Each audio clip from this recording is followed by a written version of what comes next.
Alright, guys, how's it going? It's me, your boy Eli. It's me, Joe. And we're talking about Miss Marvel episode 4. And if I'm being honest, it's a lot better paced than I thought it'd be. Yeah, this episode, because I think that's that's been an issue with the Marvel shows as of late, of pacing being off or like. Yeah, you're either too long or too short. Never in between. Yeah, like nothing is like ever evenly paced. I guess is what you imply. Here, no, this is I think pretty solid episode. We pick off where we left off in the last episode, i.e., Kamala gets a call from her grandma. It's like, you guys gotta come to, Pakistan, all right? Because she's like, I saw the train. And it's like, how do you know about the train, Grandma? And yeah, no, we go to Pakistan. Beautiful place. Yeah. Seems about right. Yeah, and you find out that Kamala's grandma knows what's going on. Yeah, she straight up is like, yeah, we're, you're half jinn or whatever, and it's like, Kamala's like, how are you not freaking out about that? Like, it's like, because it doesn't really matter, There's a lot. There's more important things, kid. Yeah, and mainly it's more like, we need to figure out, rather you, Kamala, need to figure out, what all these visions you've been seeing through the bracelet, the bangle, are. And, coming back to Pakistan, to your family roots, maybe that will help you see that. And, I mean, Kamala sort of kind of just explores the city with her cousins, although they sort of abandon her at one point, because they're just like, nah, we're going to do other things. You hang out on your own, Kamala. But yeah, she sort of explores the city, trying to find like the old like historical train station, and then she meets up with this guy. What am I forgetting? But he's part of the Red Daggers. Yeah, which I assume is an actual Marvel thing. Again, you're talking to the one guy who hasn't read much Captain Marvel, and most of the stuff that I read was mostly her starting off in the road to be as Miss Marvel. Right. But yeah, no, it's they're essentially they're a society that pretty much protects. Yeah. They're kind of like a secret society that protects I guess their region of the world from like. But yeah, they explain. He sort of more explains the whole situation with the clandestine, as they call them. It's just like, yeah, they call them jinn, but they're not really the jinn that we know of. Right, of our culture. I mean, if Thor landed in the Himalayas, he would have been called a jinn. And this just like gives like, he has this like thing that like shows like, yeah, these are the consequences if they try to use the bangle, i.e., they because it's like, it's a different dimension. If they open that portal to the dimension using the bangle, it will allow their dimension to come into ours, and pretty much our world will be consumed by the Nord dimension or whatever. Which I feel like it's something I did read about one time, but I'm not sure how if it's like accurate. I mean, it's very similar to Doctor Strange, at least the first one, where the dark dimension. We can't let Dormammu get into, open the portal to the dark dimension. They'll consume our world. I think it's a very similar idea with this, except it's these guys just want to get home. It's just that they feel like they don't understand that the consequences of getting them back home is, destroying the world they're in. Currently. And meanwhile, while this is happening, Admin and the people, the clandestines who got caught by they get out quick. Yeah, they escape, and especially. But not unscathed, because they didn't lose anyone yet. But like they abandoned. They abandoned the son. Yeah, like his mom's like, he's made his choice. Now he has to live with it. Even though like a scene before, she was getting upset that he was getting tased. Yeah, it's like, wait, what? Hold up. Why did you? It's like she cares enough about him to keep him alive, but not enough that like You betrayed your own kind. Now you must, live your life alone, while me and the rest of the clandestines shall go back home. Yeah, sure. And it's like some of the like at least the guy that's carrying him was like, "Sorry, bro." Shit, man, I'm sorry. Yeah. Just the one thing I like about that scene is like the guy's like, "Oh, I'm sorry, man." Like, I mean, orders are orders, man. I want to go home. Yeah. And so, they begin their quest to go find Kamala. And, Kamala just sort of enjoying her time, but also sort of, trying to understand, her whole family history and stuff. And we even get, like, a scene between the mom and the grandma, sort of like their whole situation and problems. It's like, I just wanted you to be my mom, not like some weird crazy lady. Which, can I say, I think it's really, like, a consistent, like, through line throughout the movie is Kamala's relationship with her mom.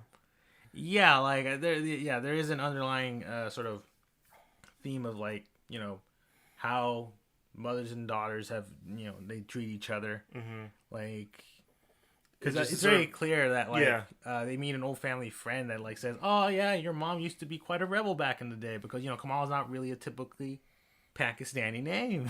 No, it's a different kind of name. Yeah, it's very more Indian rather than Pakistani, but yeah, it's like you get to see that like, oh yeah, Kamala's mom had issues with her mom, and it's a sort of continuing cycle. It's a cycle of it's something that I've noticed recently in like some Disney movies, where with like Encanto, Seeing Red, and Tunics and Coco, where like it's sort of like generational like trauma. Yeah, I guess that's what they call it. Yeah, I guess like whatever like experiences like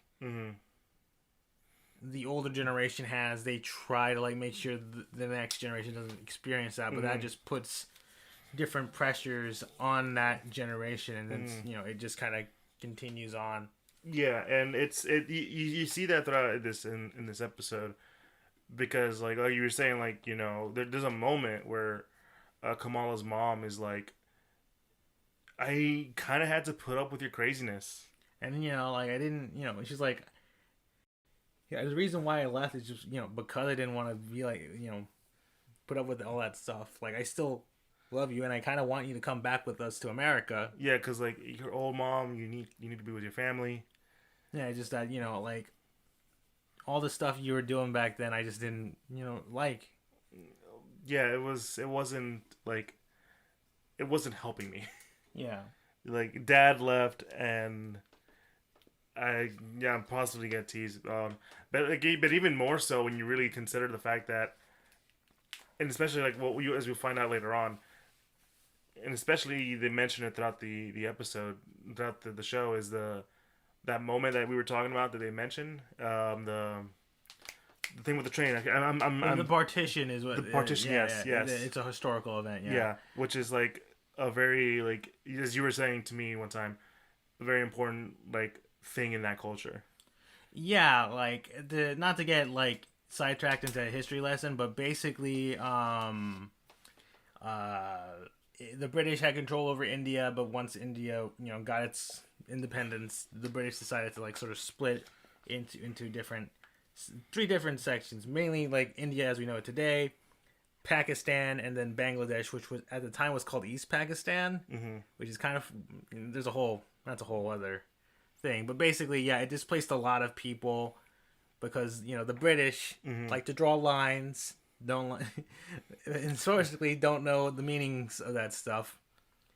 And a lot of, it caused a lot of movement, but particularly between like different religious groups and stuff. That's why Pakistan has a lot of Muslims. India has a lot of Hindus, such and such. But yeah, it is a traumatic experience because, hey, you're basically forcing a bunch of people to move. Yeah, and you're just like giving the bare bones explanation too. Yeah, that's. I feel like if you were to go into like discovering it more, it's a lot more. Yeah, there's probably a documentary that like delves into like all the historical ramifications of that you probably would rather watch than just to to guys who are just wanting to talk about Marvel stuff. Yeah. There's probably better ways to get that information, and you Yeah. probably should do that. Educate yourself. Yeah. You Hey, know? Disney Plus has a National Geographic on there. You probably might find it there. Yeah, but yeah, it's Actually, it would be a really cool idea if they just like link you to it. that would be interesting because I mean, especially because there's a lot of other like interesting like historical nods we've been seeing it in the other Disney Plus shows. Like Falcon and the Winter Soldier, that whole backstory with Isaiah Bradley. Yeah, it clearly a nod to like a lot of the stuff that happened, especially was it during World War II? Like the Tuskegee experiment. experiment. The Tuskegee experiment, Yeah, which is yeah, like if you didn't know that was a thing, well, there you go. Yeah, we talked about that before. Yeah, so there's I think that's kind of interesting that like the MCU stuff is tying in a lot of actual real world stuff to like provide backstory for some characters and whatnot. But yeah, and it's done very tastefully too. Like not like no, and we'll get to that when we get to the end of the episode. But after all that, there's this sort of Kamala. She's kind of enjoying the Pakistan life. She's made friends and met a cute boy. Yeah. Like, don't tell me that wasn't going through your mind. Oh, Kamala.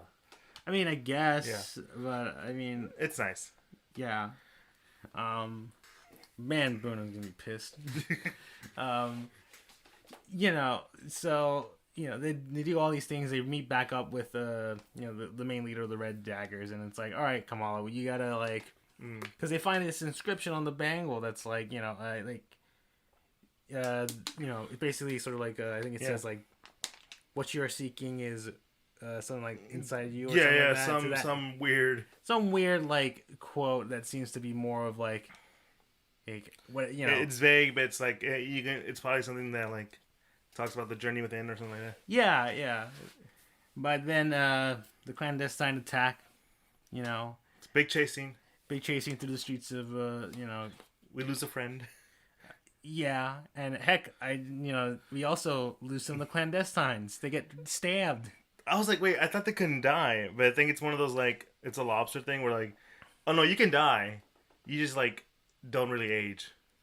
Yeah, I think it's one of those things. Because I mean, it's pretty clear that like, Kamala's great grandma is probably dead. Because if she wasn't if she was still alive, she probably... Where the hell is she? Where the hell is she, and why hasn't she solved all these problems yet? Yeah. Why would she keep this away from her family? I mean, I feel like I kind of get why she would kind of keep it away from her family, but more sort of like, okay, now that her family is in danger, wouldn't she know about it and like go help them? Yeah, when the moment Kamala put the band on, she'd know about it. I mean, she does get like what appears to be a vision of her grandma or great grandma.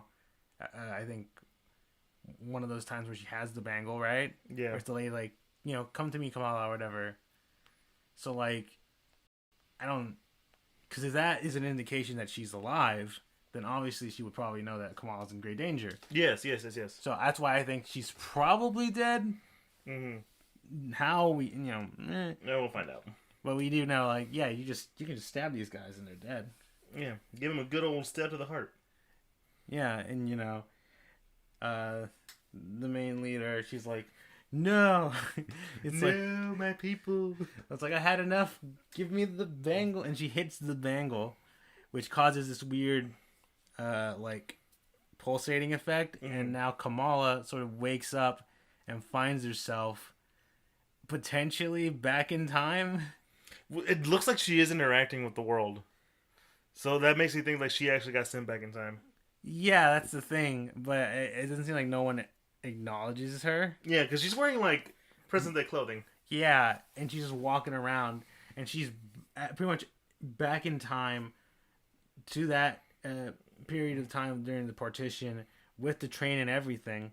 And, she's just sort of like wandering around, just sort of realizing, oh shit. She's lost in time. Yeah. Now, granted, it could just be in a very overextended vision. Right? or it could just, it could be all in your mind, in her mind. Because if she has the ability to somehow time travel, I think it's a little too much, a little too OP, if you will. You know? Yeah. Because it's like, where was she when Thanos was going on? Like, well, she didn't get her powers, but but more so of in any future event. Oh yeah, I can just time travel. Yeah. Which, yeah, I don't really. Yeah, no. I feel like it has to be some sort of all in her mind, extended vision kind of thing. Yeah. Which I'm pretty sure, that's where the episode ends. Yeah. I'm pretty sure that's where it's going. The next episode is going to be her exploring what exactly happened to her great grandmother. And learn a bit about Partition, especially for those who don't know. Yeah, I guess for the audience, but I feel like more so in terms of the story, it's gonna be her maybe finding out what happened to Aisha, her great grandmother, and then potentially unlocking the last clue surrounding the bangle and stuff. Yeah. And I'm gonna be honest. Okay, so if I were to say negative for this right now, it's probably gonna be the villains. Yeah, they're not very interesting. No, and they start off pretty interesting, but it feels like they made too much of a quick switch again. But I mean, it's kind of made up for the fact with all this other family stuff that's going on, the culture stuff, which is one of the best things about this show, right? If I talked to some with a lot of people, and it's honestly one of those things where, it does really well with the culture. It's got a clear theme, like we talked about with mother-daughter and past, generational trauma, especially now since we're going into with the partition, which we know is a big thing within Kamala's family. And we know, especially because they dropped it in early, about what happened to them, why that was so important to that culture. So it's really going in onto all this stuff. And then you have it's times where you forget oh yeah, this is a superhero show. Yeah. And the superhero stuff doesn't really bother us as much. But also, hey, here's the villains, but they don't really do much. Yeah, they're not effective as much. Well, not effective. They're not killing people, but it's more they're just angry. Yeah, their motivation is just to get back home by any means necessary. Any means necessary. Yeah, and once Kamala's yeah, I need more time to think about it. It's oh, so you're not gonna help us? Fine, then we're just gonna take you. They're a bit overreacting, and the only compelling one is the leader, the mother, who has a son.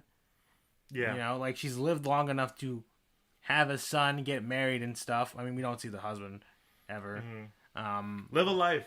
Yeah, she's essentially has lived a life in this world, but she's willing to throw it all away, throw away her son, even if there's even remotely a chance to just get back home. Which is it's evil, yes, but it's also cartoonishly evil.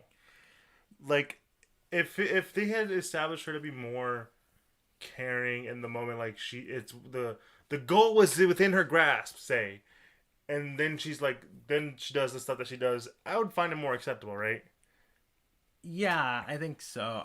It's just she's a and then all the other guys are just basically henchmen. Yeah, But I will say I like the fact that she really cares about her people though. At the same time.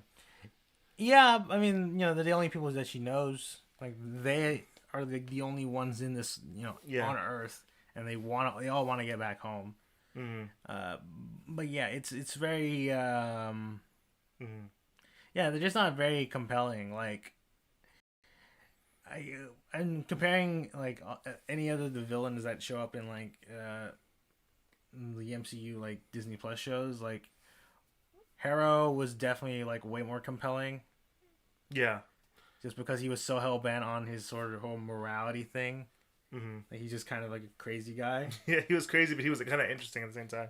Yeah, like he saw himself as like, you know, yeah, a benevolent man.